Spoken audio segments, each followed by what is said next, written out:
ഇത് മാസ് മോട്ടോഴ്സിൽ നിന്നാണ് Honda ആക്റ്റീവോ 5G വണ്ടി നമുക്ക് വർക്കിന് കയറ്റിയിട്ടുണ്ട്. അതിൻ്റെ മെയിനായിട്ട് പറഞ്ഞിരിക്കുന്ന വർക്ക് എന്ന് പറഞ്ഞാൽ മിസ്സിങ് കംപ്ലൈൻ്റ് ആണ്. വണ്ടി ഓട്ടത്തിൽ ഓഫായി പോണ കംപ്ലൈൻ്റ് ആണ് പറഞ്ഞത്. വേറെ വർക്കുകളൊന്നും തന്നെ പറഞ്ഞിട്ടില്ല കേട്ടോ. ജനറൽ സർവീസോ വേറെ കംപ്ലയിൻസുകളോ ഒന്നും പറഞ്ഞിട്ടില്ല. അപ്പോൾ മിസ്സിങ്ങിൻ്റെ വർക്ക് മാത്രമാണ് നമ്മൾ ചെയ്യണത് കേട്ടോ. അപ്പോൾ അതിൻ്റെ കംപ്ലയിൻ്റ് എന്ന് പറഞ്ഞാൽ ഇഗ്നീഷ്യസ് സ്വിച്ചിൻ്റെയാണ് പ്രശ്നം കേട്ടോ. അത് ഈ ഇഗ്നീഷ്യസ് സ്വിച്ച് അസംബ്ലിയാണ് കംപ്ലയിൻറ്റ് കാണിച്ചേക്കണേ. ഞാനത് തൽക്കാലം അഴിച്ച് എൻ്റെ കോൺടാക്റ്റ് കാര്യങ്ങളൊക്കെ ക്ലീൻ ചെയ്ത് റീസെറ്റ് ആക്കിയിട്ടുണ്ട്. അപ്പോൾ ആ രീതിയിൽ ഉപയോഗിക്കാം.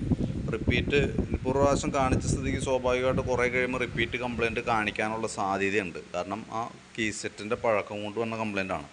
അപ്പോൾ കോൺടാക്റ്റൊക്കെ ക്ലീൻ ചെയ്ത് റെഡിയാക്കിയിട്ടുണ്ട്. റിപ്പീറ്റ് കംപ്ലയിൻറ്റ് കാണിക്കുകയാണെങ്കിൽ നമ്മൾ ഈ അസംബ്ലി അടക്കം ഫുൾ സെറ്റ് മാറ്റാൻ പുതിയത് വെക്കേണ്ടതായിട്ട് വരും കേട്ടോ. അപ്പോൾ നിലവിൽ ആ പ്രോബ്ലം സോൾവ് ചെയ്തിട്ടുണ്ട്. ഞാനപ്പോൾ തന്നെ ഒന്നുകൂടി ഒന്ന് ട്രയൽ അടിച്ചിട്ട് ഒരു 3-4 കിലോമീറ്റർ ഒന്ന് ജസ്റ്റ് ഒന്ന് ട്രയൽ അടിച്ച് നോക്കാം. അതിന് ശേഷം കംപ്ലയിൻറ്റ് എന്തെങ്കിലും കാണിക്കേണ്ടോ എന്ന് നോക്കിയിട്ട് അതിൻ്റെ ഡീറ്റെയിൽസ് അപ്ഡേറ്റ് ചെയ്യാം കേട്ടോ. ക്ലീൻ ചെയ്തിട്ട് ഓക്കെ ആവാറുണ്ട്.